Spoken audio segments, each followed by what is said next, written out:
Salam uşaqlar, səhifə 99-u izah edirəm, diqqətlə qulaq assın.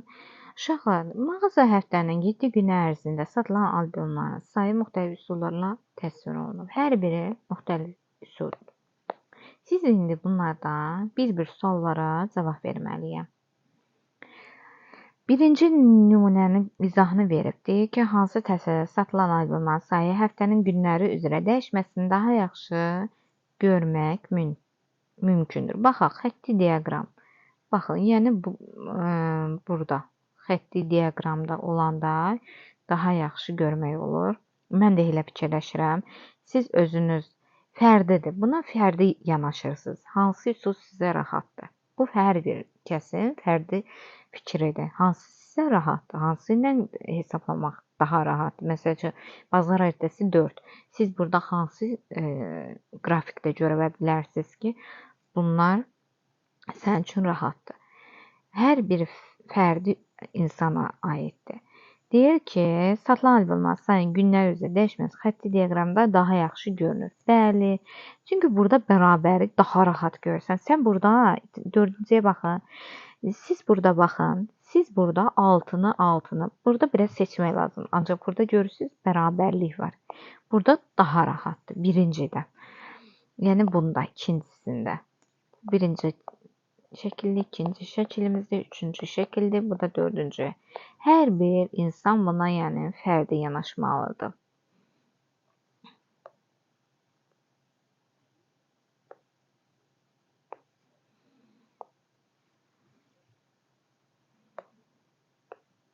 Fərdi yanaşmalıdır. İndi hansı təsvir həftə ərzində satılan albomların sayını hesablamaq üçün daha əlverişlidir? Yenə deyirəm, bunun xətti diaqram burada rahatdır. Buna yazaram xətti diaqramda.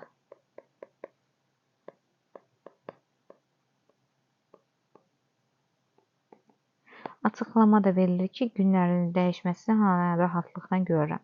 Hansı təsvirdə hər gün satılan albomların sayı ümumi sayının hansı hissəsini təşkil etdiyini müəyyən etmək daha əlverişlidir. Baxın burada. Birincidə. Buna birinci qoyum. Buna ikinci qoyuram.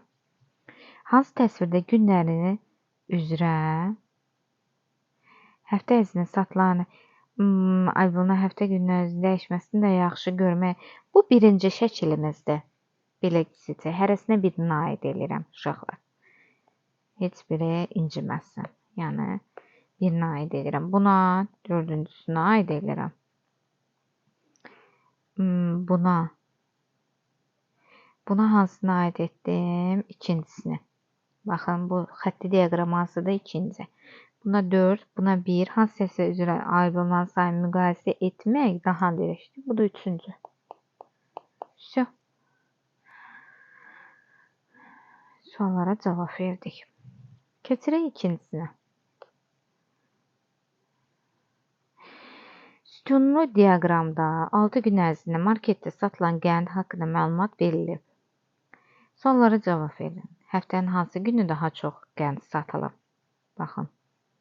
Ən çox harda gedib? Baxın. Burada. Hansıdır? 500.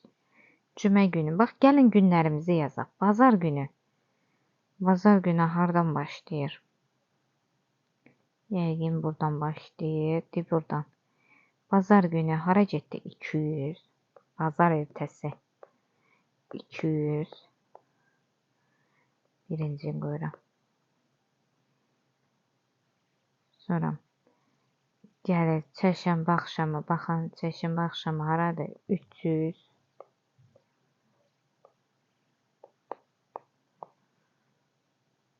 Çərşənbə 400.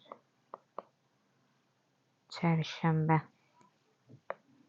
Təkcə çı olmalıdır uşaqlar. Bağışlayın. Çərşənbə 400. 400. Cümə axşamı baxın. O da 400.